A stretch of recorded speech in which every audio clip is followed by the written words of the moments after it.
Hello hello अनि नमस्ते सम्पूर्ण मेरो इष्टमित्र अनि मेरो फेसबुक लगायत सामाजिक सञ्जालहरूमा जोडिनु भएको सम्पूर्ण मेरो इष्टमित्रहरूमा हार्दिक हार्दिक नमस्कार।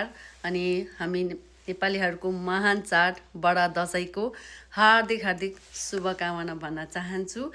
यो साल चाहिँ एकदमै खुसीको साल बनेको छ। दसैँमा आमा नेपालबाट जर्मनी आउनुभएको उपलक्ष्यमा हामी आज आमाको हातबाट टिका लाउन गइरहेको छौँ। आमा, आज दसैँमा तपाईँले यहाँ आएर उहाँ नेपालमा भएको आफ्नो इष्टमित्रलाई कसरी सम्झिनुहुन्छ? म त बेसी सम्झेछ नि, सम्झेछ के गर्नु। अब उहाँले सम्झेछ, यहाँ आएँ, छोरीहरूसित छ, ठिकै छु।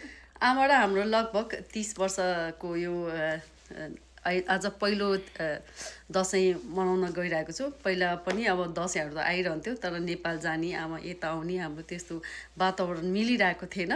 आज चाहिँ एकदमै हामी खुसी छौँ। यो 2082 साल हाम्रो लागि एकदमै खुसीको साल हुनेछ। लेट्स है, हामी अहिले टिका लाउने कार्यक्रम छ आमासँग बहिनीको घरमा गएर, अनि हामीले घरबाट तयार गरेर सबै उहाँ जानेछौँ। बाटोमा उहाँ टिका लगाएकोहरू हजुरहरूलाई देखाउने छु है आमा। ल, नेपालमा भएको हाम्रो दाई, हाम्रो भाउजू, बहिनी, इष्टमित्रलाई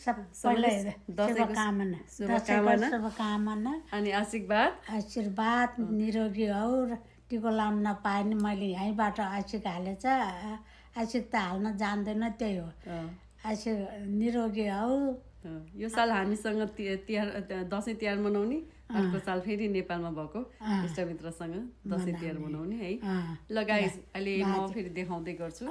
बाँच्यो भने आगाउँ साल तिमीहरूसित मनाउने छु, छोराछोरी नाति नातिनाहरू।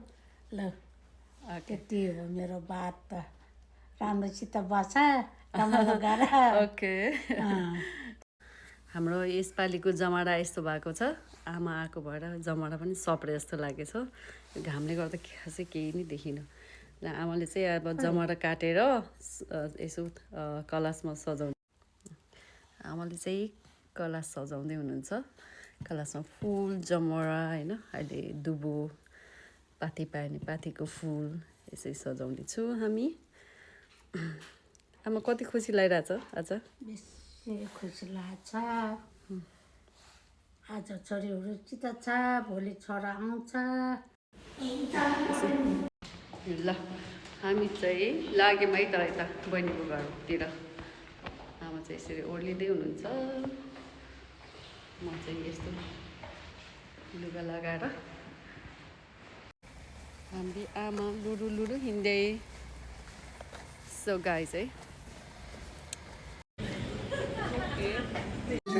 ल यहाँ बहिनीको घरमा आज दसैँ मनाउँदै आमाले ज्वाइँलाई टिका लगाइँदै हुनुहुन्छ।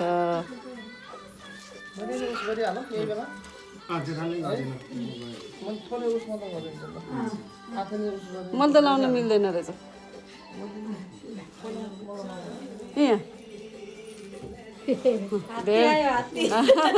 सबैभन्दा ठुलो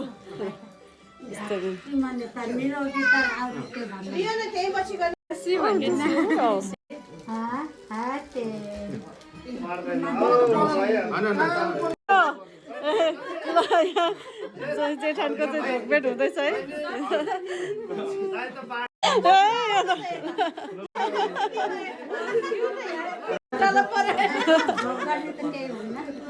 त्यो केही हुन्न भने टिका लाइनी हुन्छ नि त। ल भयो। ल अब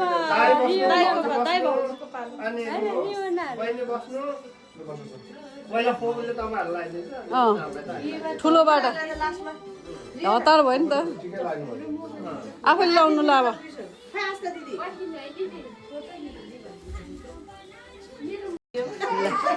आमाले चाहिँ फेरि भाइ र बुहारीलाई टिका लगाइदिँदै हुनुहुन्छ।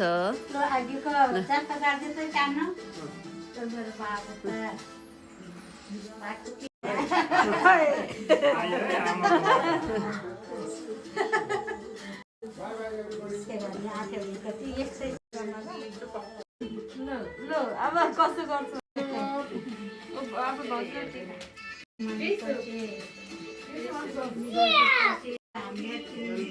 ल आमाको आशीर्वाद बुहारीको लागि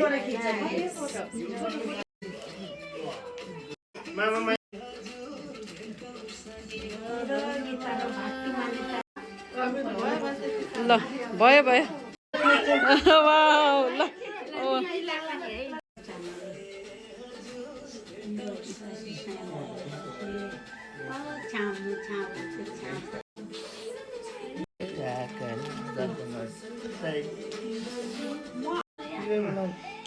आमा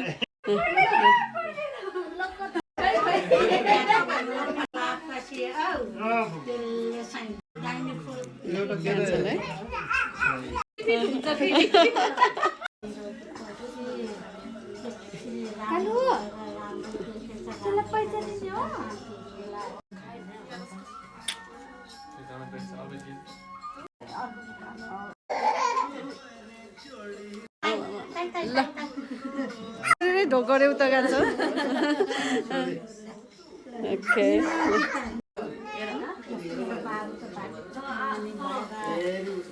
बाजेले पहिलोचोटि नाति नातिनीलाई टिका लाउँदै दसैँको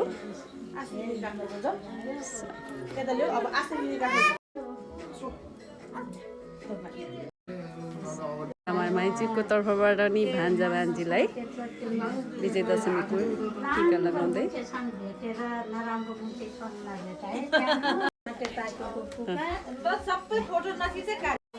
ल यता टिका कार्यक्रम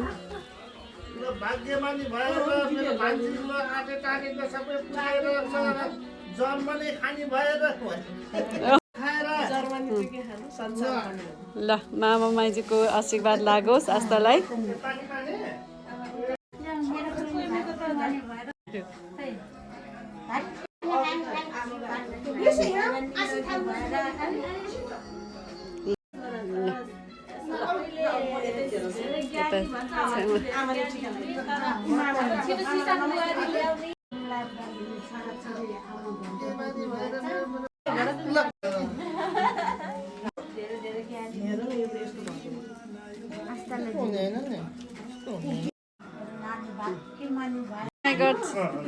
श्यामा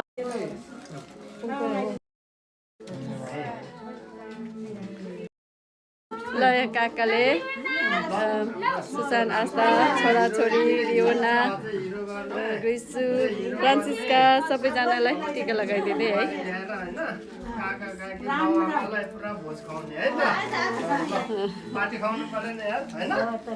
हाम्रो दसैँ एकदमै रमाइलो हुँदैछ है गाइस तर मेरो चाहिँ जुठो परेको भएर आज आमाको हातबाट टिका लाउन सकिनँ एकदम दुःख लाग्यो पर्दैन यता टिका लाउनेको धोइरो पो भयो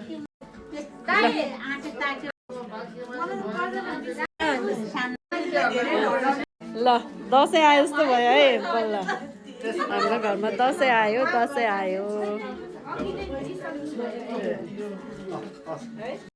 यहाँ ढोकबेट कार्यक्रम ल एउटाले होइन एउटाले हो ल मेरो छोरी र